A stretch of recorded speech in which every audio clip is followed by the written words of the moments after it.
and welcome to this soft launch of the book, The Spectra of Authoritarianism in Southeast Asia.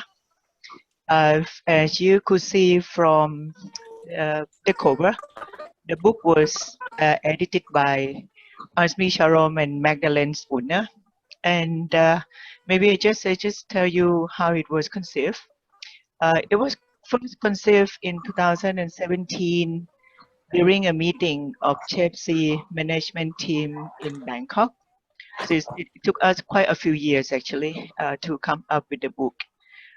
By the time you may recall that the political situation in Southeast Asia was very grim, I would say.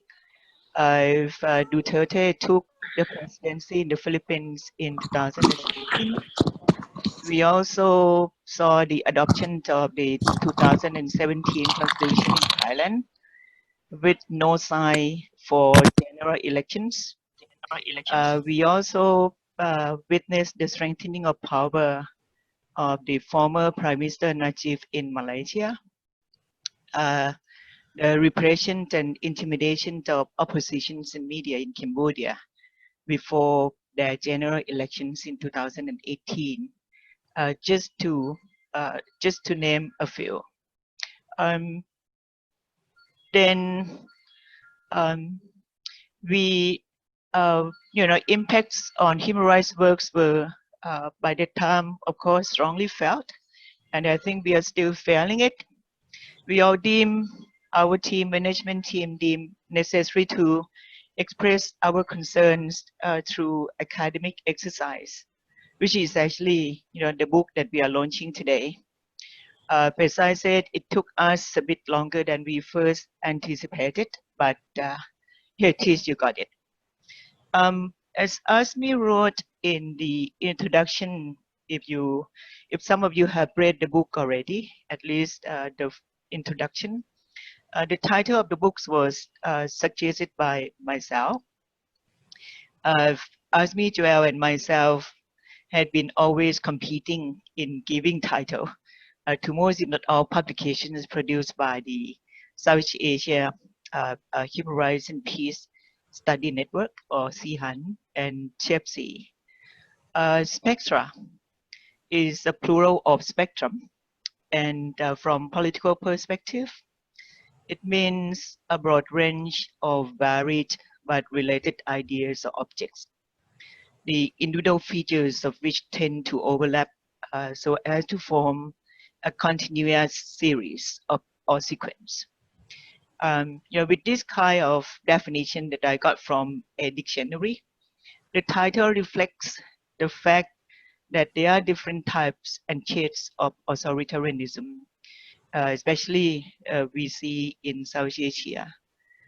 We have to recognize that authoritarian regimes in the region differ and do not seem to hold similar characteristics, as each reflects different degrees of the use and abuse of political power. Despite different shades of authoritarianism, states in ASEAN or South Asia seem to possess some common features, including the degrees of oppression they impose upon citizens, the amount of force, repression, or violence that they use to achieve their goals, enforce public conformity through such means as suppression of freedoms, and the degrees of public support they enjoy. I would add that countries in the region tend to influence each other, mostly and not quite in a positive way.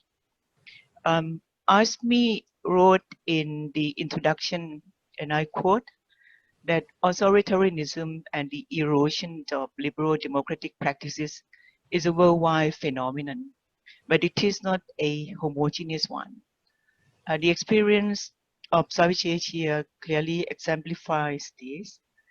It is only with a true understanding of the issues and problems, including their variety and similarities, simplicity and complexities, can positive movements arise to obtain the rights and ideals that were once held or never held at all. That was written by Asmi in the introduction. I think the the, the current situation of global pandemic invites us to carefully examine how authoritarian states are dealing with health crisis and how this health crisis is being exploited for political convenience. What are impacts of repressive measures imposed by most, if not all, states in South Asia on human rights, and how positive movements arise to obtain rights and ideals that we all aspire. Um, from the book, you may be able to extract some answers, and I think from the discussions that follow, you will get many more answers to any question that you may have. So I'm inviting you to participate actively in the launch and to read our book if you have not read yet. I would like to end by thanking all authors of the chapters, the two editors, and the whole team working behind to get the book published.